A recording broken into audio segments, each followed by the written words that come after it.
ঢাকা শহরের প্রত্যেকটা ড্রাইভার যেই ভুলটা করে, রিক্সাওয়ালা থেকে শুরু করে সিএনজি, প্রাইভেট কার, বাইক, এমন কোনো চালক নাই যে এই ভুলটা করে না। এই ভুলটা সবাই করে এবং এটা এখন কথা হচ্ছে, যখন আমরা ডান দিকে যাই তখন কিন্তু সবাই এই জায়গাটায় ভুল করে।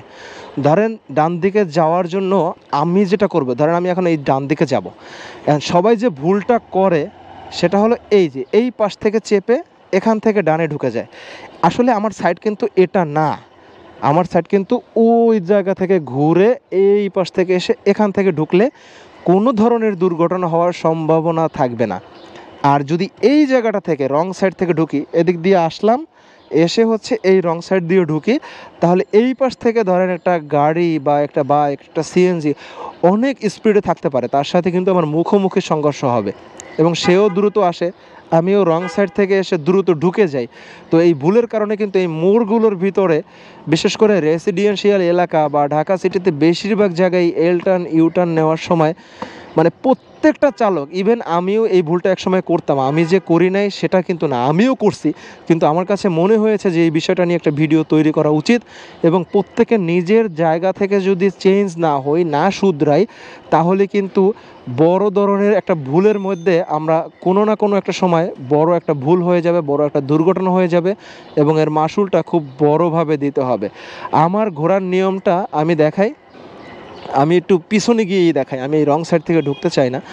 বিশেষ করে বাম পাশে যাওয়ার সময় এই ভুল কিন্তু কারো হয় না, আমি কিন্তু আবারও বলছি, কিন্তু ডান পাশে যাওয়ার সময় সব সময় ভুলটা হয়। তাহলে আমি ডান পাশে, এই যে দেখেন এই গাড়িটা তার সাইড থেকে বের হবে, যদি সে বামে যাবে তাহলে কিন্তু এই পাশ থেকে চেপে তার যাওয়ার কথা ছিল, কিন্তু সে কিন্তু ওই পাশ থেকে চেপে রং সাইড থেকে সে চলে গেল।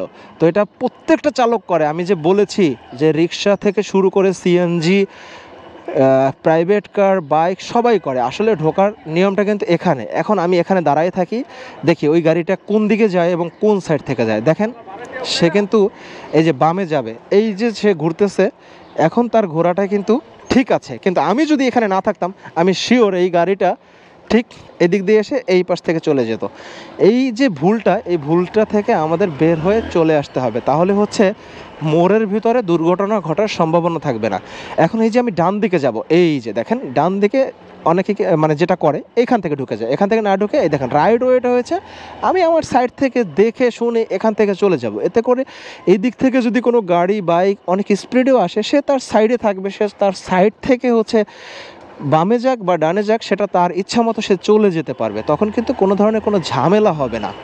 তো বন্ধুরা, এই ছিল হচ্ছে আমার আজকের ভিডিওটা। আশা করি বোঝানোর চেষ্টা করেছি যেটা, সেটা আপনারা বুঝতে পেরেছেন। এবং যারাই আজকের পর থেকে এই ভিডিওটা দেখবেন, আপনাদের পায়ে হাত দিয়ে রিকোয়েস্ট করি, বিশেষ করে সিএনজি আর রিক্সা চালক, এরা এই ভুলটা সব থেকে বেশি করে এবং এদেরকে যদি কিছু বলতে চাই তখন তারা হচ্ছে আমার সাথে তর্ক করে এবং কিছুতেই স্বীকার করতে চায় না যে সে একটা ভুল করেছে। ডান দিকে যাওয়ার সময় এই যে আমি আমার সাইড থেকে যাব, তাহলে এই গাড়ি কিন্তু তার সাইডে থাকবে। এক কথায় রাইট যে সাইডটা, মানে আমার যে সাইড, আমি সোজা রাস্তায় হোক, ইউ টার্ন হোক বা এল টার্ন হোক, তখন কিন্তু আমি আমার সাইড থেকেই চালাবো সবসময়। এই যে দেখেন এখন হচ্ছে এখান থেকে আমি যদি বামে যাই তাহলে কিন্তু আমি এই বাম পাশে চেপেই চলে যাব, আর যদি ডানে যাই তখন কিন্তু আমি ডান দিক থেকে হচ্ছে চেপে না, আমি এই পাশটা থেকে চলে যাব।